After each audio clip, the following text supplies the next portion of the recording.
잠잠히 실천하면 복을 받습니다. 이 말씀을 증거하겠습니다.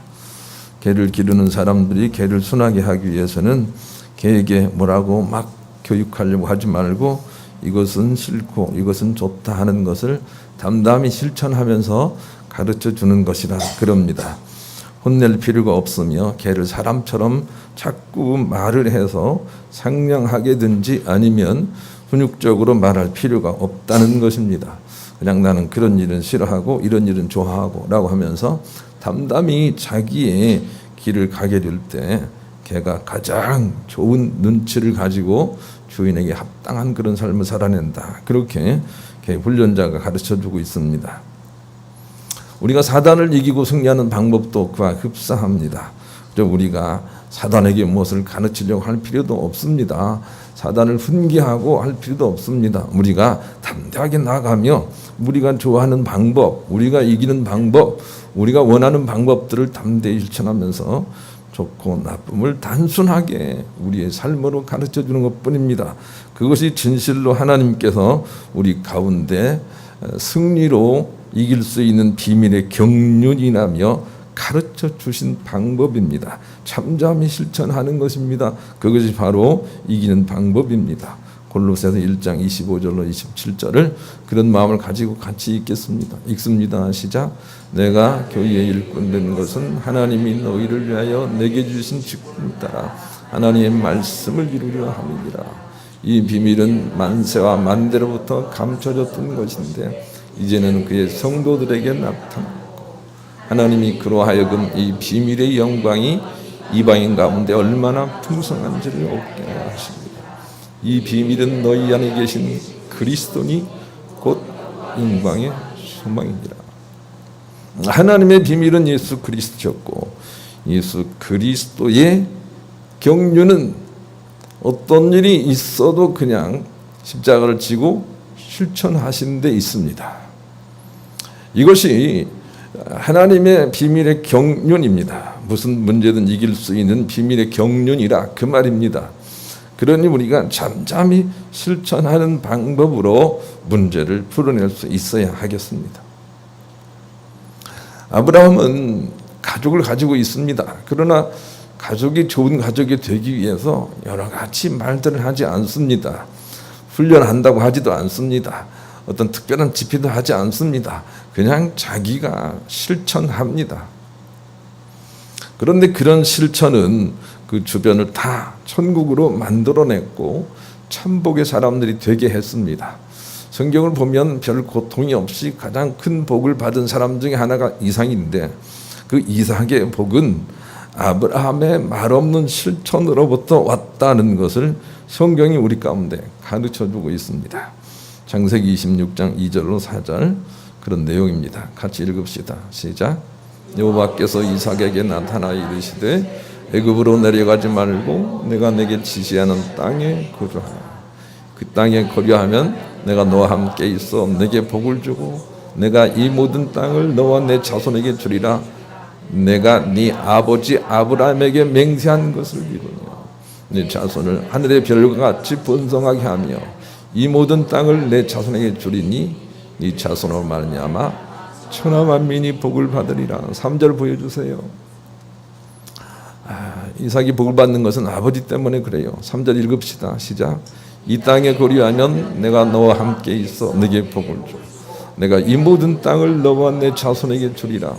내가 네 아버지 아브라함에게 맹세한 것을 이루며 이삭이 복을 받는 것은 아버지가 하나님 합하게 순종하여 살아서 하나님께서 맹세함으로 그에게 복을 주시겠다고 하신 것 때문에 이삭이 복을 받아요. 우리는 자녀에게 온갖 좋은 걸 가르쳐서 복을 누리려고 합니다. 그러나 하나님의 방법은 네가 하나님 앞에서 스스로 모범이되게 살고 하나님의 칭찬을 받으면 그것이 내 자녀에게 복이 될 것이다. 이렇게 우리에게 가르쳐 주시고 그것이 비밀의 경륜이라고 처음부터 우리에게 말씀을 하셨던 것이죠. 예수님이 오셔서 확증하셨던 것이고요. 우리가 잠잠히 실천하는 그런 삶을 살아야 합니다. 마치 모니카처럼 그냥 잠잠히 하나님 앞에서 자기가 사는 거예요. 자기 아들이 허랑방탕하지만 자기 아들에게 뭐라고 하지 않습니다. 자기 아들에게 그래서는 안 된다고 너무 강하게 말하지 않습니다. 그저 자기가 실천을 합니다. 그런데 그것이 자기 아들에게 엄청난 압박감이 됐다고 아들이 그의 책에 기록을 하고 있는 것입니다. 아들을 변화시키길 원한다면, 자녀를 변화시키기 원한다면 부모는 근실하게 옳다 하는 말을 실천해야 합니다. 그래야만 비밀의 경륜인 하나님의 승리가 거기에 나타나는 것입니다. 하나님은 말만 하고 실천이 없는 것을 아주 싫어하신다고 말씀해 주세요. 마태복음 23장 1절로 8절 담담히 읽어보십시다. 읽습니다. 시작. 이에 예수께서 무리와 제자들에게 말씀하여 이르시되 서기관들과 바리새인들이 모세의 자리에 앉았으니 그러므로 무엇이든지 그들이 말하는 바는 행하고 지키되 그들이 하는 행위는 본받지 말라. 그들은 말만 하고 행하지 아니한다. 또 무거운 짐을 묶어 사람의 어깨에 지우되 자기는 이것을 한 손가락도 움직이려 하지 아니한다. 그들의 모든 행위를 사람에게 보이고자 하나니 곧 그 경문띠를 넓게 하며 옷수를 길게 하고 전체의 윗자리와 회당의 높은 자리와 시장에서 문안 받는 것과 사람에게 납비나 칭함을 받는 것을 좋아하느니라. 그러나 너희는 납비나 칭함을 받지 말라. 너희 선생은 하나요 너희는 다 형제이니라. 너무 가르치려고 하지 말라는 것이죠. 말만 하지 말라는 것이죠. 바리새인들은 말만 하고 행동은 아니었어요. 높임을 자꾸 받으려고만 했어요. 그로 인해서 예수님은 바리새인들을 향해서 너희들은 그들이 말하는 건 들어도 그들이 하는 행동은 따르지 말아라. 이렇게 교훈을 하셨어요. 말만 하고 행동은 안 했다는 것이지요. 이런 바리새인들은 믿는다고 하지만 지옥 가는 대표적인 무리로서 예수님에게 책망을 당하고 있어요. 어떤 사람들은 바리새인들이 있어서 우리가 복을 받는다 그렇게 말을 해요. 그들이 잘못 믿어서 훈계를 받음으로 그것이 모두 우리에게 교훈이 됐다는 것입니다. 그러니 우리도 바리새인처럼 믿지 않으려고 노력을 해야 합니다. 바리새인들은 말만 하고 행동은 하지 않았습니다. 그런 사람이 되서는 안 됩니다. 저도 자녀를 기르고 있습니다. 자녀가 잘 되게 하려고 많은 애를 쓰지요. 그런데 그것만큼 어려운 것은 없다고 생각이 돼요. 내가 담담하게 실천하는 방법밖에 없어요. 자녀들은 매 눈을 가지고 부모의 약점을 캐고 있습니다. 그렇지 않나요? 그래서 우리가 얼마나 조심해야 되는지 몰라요. 혹시 잘못할 일이 있으면 결혼하기 전에 좀 잘못하고 결혼하고 나서는 정말 바로 살아야 돼요. 아무리 말을 많이 해도 실천하지 않는 것은 교훈이 되지 않는다고 가르친 이들이 너무 많습니다. 성경도 그렇습니다. 잠잠히 실천하는 것이 비밀의 경륜이다. 그렇게 가르쳐 주십니다. 누가복음 12장 36절로 43절도 읽읍시다. 시작. 너희는 마치 그 주인이 혼인집에서 돌아와 문을 두드리면 곧 열어주려고 기다리는 사람과 같이 되라. 주인이 와서 깨어있는 것을 보면 그 종들은 복이 있으리로다. 내가 진실로 너희에게 이르노니 주인이 띠를 띠고 그 종들을 자리에 앉히고 나와 수종들이 주인이 혹 2경이나 혹 3경에 이르러서도 종들이 이같이 하고 있는 것을 보면 그 종들은 복이 있으리로다. 너희도 아는 바니 집주인이 만일 도둑이 어느 때 이를 줄 알았더라면 그 집을 뚫지 못하게 하였으리라. 그러므로 너희도 준비하고 있으나 생각지 않은 때 인자가 오리라 하시니라. 어디로 여짜오되 그래서 이 비유를 우리에게 하십니까? 모든 사람에게 하십니까? 주께서 이르시되 지혜 있고 진실한 청지가 주인에게 그 집 종들을 맡아 때를 따라 양식을 나눠줄 자가 누구냐? 주인이 이를 때 그 종이 그렇게 하는 것을 보고 그 종은 복이 있으리로다. 우리가 성실하게 실천하고 있을 때, 말씀을 나눠주고 있을 때 그 사람이 주님께 칭찬을 받을 것이라고 가르쳐주고 계십니다. 그러니 잠잠히 실천한 사람이 되어야 할 것입니다. 성경이 가르치는 가장 좋은 교육은 말 없는 실천으로 말미암아 상대로 하여금 부끄럽게 하는 것입니다. 그것이 비밀의 경륜이고 그것이 하나님께서 노리는 수입니다. 에베소서 3장 9절로 11절 읽습니다. 시작. 영원부터 만물을 창조하신 하나님 속에 감춰졌던 비밀의 경륜이었다는 것을 드러내게 하려 하십니다. 이제 교회로 말미암아 하늘에 있는 통치자들과 권세들 하나님의 각종 지혜를 알게 하려 하십니다.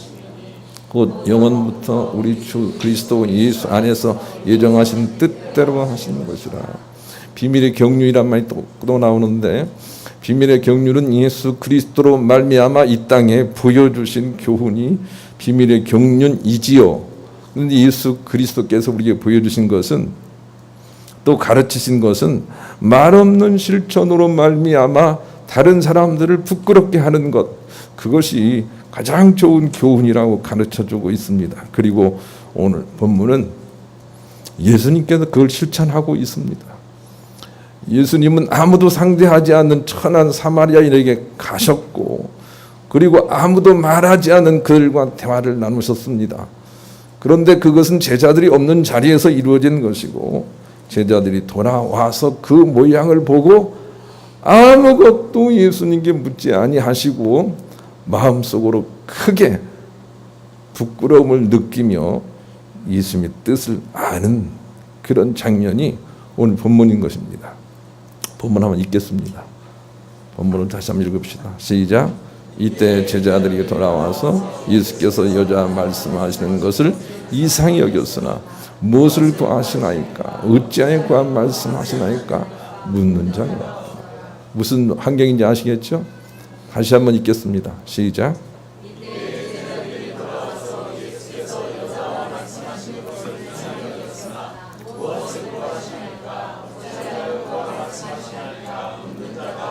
이게 예수님께서 제자들에게 교육하시는 방법이에요. 얘들아, 나처럼 이렇게 해야 된다. 세상 사람들은 얼마나 이렇게 하지 않느냐. 막 이렇게 하라 하는 것이 아니라 그냥 가르치시는 겁니다. 이게 예수님께서 실천하신 방법이고 하늘의 비밀의 경륜입니다. 이걸 통해서 제자들이 점차 굳혀지고 있다는 것을 우리가 알 수가 있는 것입니다. 여러분 가정 안에서 여러분이 그렇게 하시기를 바랍니다. 옳다고 생각되는 바는 그냥 자기가 주님 오실 때까지 계속 실천하십시오. 그거보다 더 좋은 가르침은 없고 자기 자신의 큰 상급은 없는 것입니다. 교회에서도 그러기를 원해요. 믿음이 처음 오는 사람들은 약한데 그저 이래야 된다 저래야 된다 하는 것보다는 그냥 말없이 실천하는 사람이 되기를 원해요. 교회 학교에서도 그냥 학생들이 기도 시간에 떠들면 그냥 매를 가지고 그냥 막 대가리를 때리면서 그냥 기도해야 된다 그럴 것이 아니라 자기가 정말로 전후 좌우에 깊숙이 기도하는 사람이 되기를 원해요. 그걸 보고 나서 저렇게 하는 것이구나. 시간은 오래 걸리지만 그것이 사람을 변화시키는 큰 경륜이라고 주께서 가르쳐 줍니다. 정말로 지혜로운 사람이라면 그 방법을 빨리 배워야 됩니다. 베드로전서 2장 18절로 21절도 읽습니다. 시작. 사원들아 범사에 두려워함으로 주인에게 순종하되 선하고 관용하는 자들에게만 아니라 또한 까다로운 자들에게도 그리하라.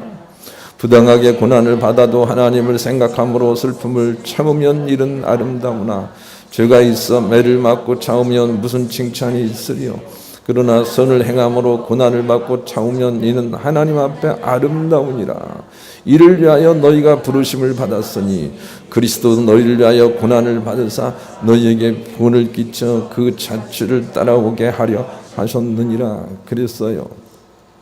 우리가 어떤 환경이든 막 이렇게 고색에 반항하지 말고 대항하지 말고 그리고 그냥 담담하게 고난 가운데서도 자기가 옳다는 바를 실천하는 그것이 우리를 부르신 주님의 목적이라고 가르쳐 주세요. 그러니 가난하면 가난한 대로 담담하게 짊어지고 살아보세요. 하나님의 선하신 계획이 거기 있단 말이에요. 그렇게 따라 사는 것, 그것이 지혜로운 자의 길이에요. 나처럼 되라고 할 필요도 없는 것이죠. 그냥 담담히 자기의 옳은 길을 살아가는 거죠. 오헬리라는 사람이 있어요. 이 사람은 큰 실패를 통해서 정신을 차린 작가죠. 그래서 그의 글을 읽어보면 아주 교훈이 들어있어요. 그가 쓴 글 가운데 이런 이야기가 있습니다. 어떤 한 남자가 아내를 잃고 어린 딸만 데리고 살았는데 직장에 갔다 오면 신문만 보고 딸아이가 공부하다가 모르는 것이 있어 물어보면 가르쳐 주지도 않고 함께 놀자고 해도 놀아주지도 않고 무관심하게 대해주니까 그 소녀가 점점 자라서 불량한 짓을 하고 거리에 깡패가 되고 말았습니다. 후에 그 소녀가 죽어서 천당문 앞에 이르렀을 때 베드로가 너 같은 사람은 여기에 못 들어갈 것이라고 말하니까 이때 예수님께서 이렇게 말씀하셨습니다. 아니다. 그 소녀는 들어오게 하라. 그 대신 너무 바쁘다고 해서 자기 자녀를 돌보지 않은 이 아버지 같은 사람은 저 지옥으로 가게 하라 하고 말씀했다는 이야기가 책 속에 적혀 있습니다. 뜻이 있고 의식이 있는 사람이라면 무엇을 교훈하는지 아실 것입니다. 자녀들이 잘못하는 것만 문제라고 생각하는 부모가 되지 말기를 바랍니다. 자녀가 바른 길로 가도록 끝까지 이정표가 되어주는 사람이 되어야 된다는 것입니다. 거기에도 무한한 책임이 있다는 것을 그가 하나님의 음성으로 우리 가운데 대변하고 있는 것입니다. 우리가 말없이 실천해야 합니다. 예수님처럼 바울처럼 말없이 실천하는 사람이 되어야 합니다. 그래야만 세상을 우리가 주님이 원하시는 방법대로 변화시킬 수가 있습니다. 우리 그런 마음을 가지고 복음서가 410장 2절을 회개하는 마음으로 불러보십시다. 우리 집도 천재 아들, 딸이 두 사람이나 있어서 우리 부부가 어색한 분위기만 있어도 대번에 알아차립니다. 뭔 일이 있었어? 합니다. 그래서 더욱이나 제대로 생각해서라도 잘 살아야 되겠다 이렇게 생각을 해요. 그래야 한다고 가르쳐 주십니다. 그러기 위해서는 첫째로 남다르게 살아야 한다라는 교훈이 본문 속에 있습니다. 제자들은 예수님을 이상하게 생각했습니다. 남들은 안 하는 일을 하는 것입니다. 아니 그냥 사마리아를 지나가면 되는데 왜 거기 가서 그들과 말을 해가지고 굿을 세운답니까 하고 예수님을 이상하게 생각을 했습니다. 본문을 읽읍시다. 이런 삶을 살라고 말씀하시는 거죠. 읽습니다. 시작. 이때 제자들이 들어와서 예수께서 여자 말씀하시는 것을 이상히 여겼어요. 무엇을 구하시나이까? 어찌하여 말씀하시나이까? 묻는 자가 없더라. 이렇게 살라는 것입니다. 좀 남다르게 살라는 것입니다. 제가 청년 때 연극을 하나 봤습니다. 연극의 제목은 그놈이 그놈이란 연극이었습니다. 내용은 이런 것입니다. 어느 한 사나이가 실직을 했습니다. 실직을 하자 집에 앉아가지고 담배를 피면서 전화 앞에 있어 늘 이렇게 불편을 합니다. 그놈의 회사는 그렇고 그 사장은 그렇고 그냥 윤리 도덕이 없고 나쁜 사람들 가득하고 나쁜 목적을 가지고 있고 그놈은 정말로 잘못된 회사에 나는 잘 나온 거야. 정말로 난 잘 나온 거야. 잘리기 잘한 거야. 라고 하면서 푸념을 거의 1시간 정도를 합니다. 그리고 마지막 부분에 이런 대목이 나옵니다. 전화벨이 울립니다. 그러자 갑자기 차렷자세로 전화를 받습니다. 예, 하이, 하이, 예 하고 전화를 받습니다. 감사합니다 하고 전화를 끊습니다. 그런데 그 전화의 내용은 사장님이었습니다. 내일부터 출근해라 그랬더니 예, 예, 예 하고 고개를 숙이면서 감사하는 내용으로 그 연극이 끝이 납니다. 연극의 제목이 왜 그놈이 그놈인지 아시겠죠? 그놈이 그놈이 돼서 살면 안 된다는 것입니다. 우리 인생 그놈이 그놈이다 살면 안 됩니다. 예수님은 그놈이 그놈 인생이 아닙니다. 뭔가 다른 그런 인생을 사십니다. 이것이 우리에게 필요합니다. 나는 여러분 중에서 달리 살려고 애쓰는 사람들이 있는 걸 보고 정말로 고맙게 생각을 합니다. 여러분 보통 믿으려고 생각하면 하나님의 뜻에 가까이 가지 못합니다. 정말로 달리 믿어야 합니다. 그것이 하나님의 뜻입니다. 바리새인들이 보통의 믿음을 강화시키려고 했습니다. 예수님은 그런 믿음에는 구원이 없다고 가르쳐 주십니다. 좀 달리 믿어야 됩니다. 달리 살아야 됩니다. 좀 다른 종자가 되어야 합니다. 그것이 믿음의 사람이 되어야 한다고 우리에게 가르쳐 주십니다. 그런 마음을 가지고 남이 어쨌든 내 길을 가겠다 이런 회복을 한번 도모해 보십시다. 찬송가 349장 1절을 같이 부르겠습니다. 그러니 예수님은 이렇게 제자들을 교훈하지 않았다는 걸 꼭 기억을 합시다. 저 옆집에 개똥이 좀 봐라 그렇게 말을 하지 않습니다. 부모로서 그렇게 말하지 않기를 바랍니다. 저기 누구를 봐라 그렇게 하지 않기를 바랍니다. 너 자신의 길을 가라 이렇게 가르치기만 하고 예수님처럼 그렇게 아주 옳다고 여기는 말을 담대하게 하는 좀 이상한 사람이 되기를 원한다. 그런 가르침이 삶을 통해서 보여져야 되겠습니다. 두 번째는 말문이 막히도록 초지일관해야 된다는 거죠. 말문이 막히도록 초지일관해야 된다.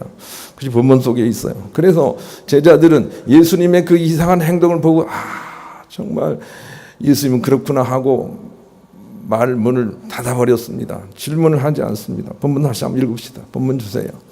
읽습니다. 시작.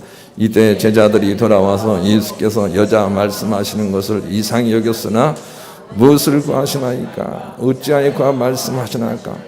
묻는 자가 없다. 말문이 막혀버렸어요. 말문이 막혔어요. 아이고 예수님.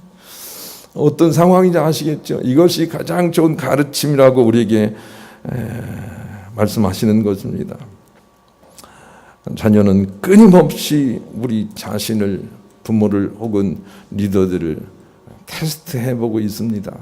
정말로 그러한가? 자녀들에게 교육하자, 교육하라 라고 하지만 교육하는 삶이 어떠한 것인지, 교육하는 사람들이 어떠한 변화를 체험하는 것인지 다 알고 있습니다. 중요한 것은 정말로 앞장서서 우리가 겸손하게 살려고 애를 써야 그들이 변화된다는 것이죠. 베드로전서 2장 11절 15절 같이 읽겠습니다. 읽습니다. 시작. 사랑하는 자들아, 고리민과 나그네 같은 너희를 권하노니 영혼을 거슬러 싸우는 육체의 정욕을 치어하라. 너희가 이방인 중에서 행실을 선하게 하죠. 너희를 악행한다고 비방하는 자들로 하여금 너희 선한 일을 보고 오시는 날에 하나님께 영광을 돌리게 하려 함이라. 인간의 모든 제도를 주를 위하여 순종하되 혹은 위에 있는 왕이나 혹은 그가 악행하는 자를 징벌하고 선행하는 자를 보상하기 위하여 보낸 총독에게 하라. 곧 선행으로 어리석은 사람들의 무식한 말을 막으십니다. 저 말씀을 받을 만한 믿음이 그릇이 됐으면 좋겠어요. 여러분, 어떤 사람이 왕을 하든 동장을 하든 연석을 하든 상관하지 않고 그 모든 일들과 제도에 순종하는 사람이 돼야 돼요. 그런데 그것은 옳아서 그런 것이 아니에요. 우리가 그럼에도 불구하고 선행을 함으로 그 사람들의 말을 막으려는 거예요. 15절 읽읍시다. 15절 읽습니다. 시작. 곧 선행으로 어리석은 사람들의 무식한 말을 막으시는 것. 이거 아시겠습니까? 너무 충성하니까, 너무 모범되니까 악한 사람도 어떤 말을 할 수 있는 근거를 없애버리고 말을 막으시려는 거예요. 그것이 하나님의 계획 작전이라는 거 알아야 돼요. 너무 성실해서 말할 수가 없다는 것입니다.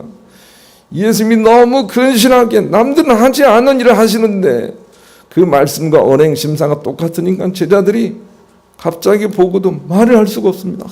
예수님, 어떤 상황인지 아시겠죠? 말을 할 수가 없습니다. 그런데 그 속에는 엄청난 가르침이 있다는 것, 엄청난 변화가 있다는 걸 우리가 알아야 되는 것입니다. 여러분 좀 성실하십시오. 여러분 좀 초지일관하십시오. 왔다 갔다 하지 마십시오. 자녀 농사 짓는 건 정말로 일생이 걸리는 농사입니다. 그런데 초지일관하지 않으면 결단코 자녀들이 돌이킬 수 있는 빌미가 되지 않습니다. 우리 예수님은 어리석은 사람들이 스스로 그 말에 입을 닫게 하려는 비밀의 경륜을 우리 가운데 보여주고 있는 것이죠. 말문이 막히도록 초지일관해야 됩니다. 꼬마와 수레라는 단편 만화가 있습니다. 그 내용은 이렇습니다. 수레를 끄는 꼬마가 언덕을 만났습니다. 사람들에게 가서 언덕에 올라갈 테니 도와달라고 합니다. 그러나 사람들은 바쁘다고 하여 도와주지 않습니다. 그러다 할 수 없이 그냥 낑낑대며 끌기 시작합니다. 너무 힘든 모양을 보고 사람들이 도와주기 시작합니다. 여러분, 이것이 주는 교훈을 우리가 배웠으면 좋겠습니다. 여러분, 우리 가정을 위해서 제발 그렇게 하지 마라. 우리 가정을 위해서 제발 공부해야 된다. 공부해야 된다. 공부해야 된다. 누가 몰라요, 그것을. 그런데 그런 일들을 앞장서서 그냥 담담히 하고 있을 때 그들이 와서 다 도와주는 것입니다. 이 방법이 하나님의 방법입니다. 어느 기자가 손정 회장과 마윈 회장에게 이런 질문을 했습니다. 인류 아이디어에 삼류의 실행을 하는 사람과 삼류 아이디어에 인류의 실행을 하는 사람 중에 누구를 쓰겠습니까? 두 사람은 대답은 똑같습니다. 후자입니다. 그랬습니다. 인류 아이디어가 중요한 게 아닙니다. 인류 실천자가 중요합니다. 말이 많으면 안 됩니다. 그냥 실천하는 사람이 되어야 합니다. 그래야 변화를 얻을 수가 있습니다. 그것이 예수님이 우리에게 가르쳐주는 방법입니다. 사운드 오브 뮤직이라는 영화를 아시죠? 거기에 가정교사 마리아는 자기 주인이 엄한 군대 정신을 가지고 자녀들을 훈련하고 하는데 그렇게 하지 않고 너무 자연스러운 삶으로 그들을 가르칩니다. 그들은 큰 변화를 받지요. 사람들이 묻습니다. 어떻게 해서 그렇게 자녀를 변화시켰습니까? 라고 물을 때 그는 이렇게 말을 합니다. 나는 가르치려고 하지 않았습니다. 그냥 보여줬을 뿐입니다. 이렇게 대답을 합니다. 그것이 아주 사소하지만 비밀의 경륜이라는 것을 우리가 깊이 깨달았으면 좋겠습니다. 소리 내지 마십시오. 자랑하지도 마십시오. 그냥 해보시길 바랍니다. 그것이 하나님의 방법입니다. 히브리서 12장 2절 또 읽읍시다. 읽습니다. 시작. 믿음의 주여 또 온전하시게 하시는 이 예수를 바라보자. 그는 그 앞에 있는 기쁨을 위하여 십자가를 참으사 부끄러움을 개의치 아니하시니 하나님 보좌 우편에 앉으셨다. 이 예수님이세요. 예수님 믿는 사람은 이 예수님 향기가 나야 돼요. 예수님은 그냥 부끄러움을 개의치 아니하고 십자가 먼 미래의 승리를 바라보고 그냥 가신 거예요. 이것이 길이라고 하시면서 가신 거예요. 그러니 우리도 소리내지 말고 자랑하지도 말고 앞장서서 걸어가 보시길 바랍니다. 성실하게요. 루틴하게요. 또한 부러움의 대상이 되려 하지 말고 부끄러움의 대상이 되도록 해야 되겠어요. 예수님의 방법이죠. 다른 사람들이 여러분을 부러워하도록 사는 것을 여러분은 잘 산다 그렇게 생각하지만 그건 실족한 삶입니다. 다른 사람들이 여러분을 보고 부끄럽다 하는 요소가 꼭 있어야 해요. 참, 저 사람 보면 부끄럽다 라고 하는 요소가 있어야 돼요. 그것이 예수 그리스도의 삶이었고 그것이 우리의 상급이 될 것이기 때문에 그래요. 부끄럽다. 부끄러움을 주려고 살아야 됩니다. 나는 여러분이 자녀들을 교육하고 또 여러 사람들을 리더하면서 저 어디 갔더니 막 그냥 뭐 잘하는 게 있고 저기 갔더니 막 그냥 잘해주는 거 있고 그런데 너는 뭐냐 이렇게 하지 않기를 정말 바라요. 그렇게 하면 안 돼요. 예수님 방법이 안 돼요. 결코 자녀들을 얻어낼 수가 없어요. 자녀들이 부끄럽도록 하는 방법이 옳은 방법이라는 거예요. 자녀를 부끄럽게 하도록 사는 거예요. 그것이 예수님이 길이셨던 거죠. 그렇게 말없이 실천하면 하늘이 돕는다 하고 예수님은 또 이 도움을 받습니다. 마지막으로 마태복음 4장 11절을 읽습니다. 시작. 이에 마귀는 예수를 떠나고 천사들이 남아 수종드니라. 하늘의 도움을 받기를 원한다면 예수님처럼 하십시오. 예수님처럼 말없이 실천하십시오. 그러면 하늘이 돕습니다. 그것이 진실로 참 승리의 길이다라는 교훈을 잘 받으셔서 오늘부터라도 작은 일이라도 성실하게 실천하셔서 여러분 주변을 부끄럽게 하시고 그들의 변화를 얻어내시는 복된 여러분들 될 수 있기를 우리 주님의 이름으로 간절히 축원합니다.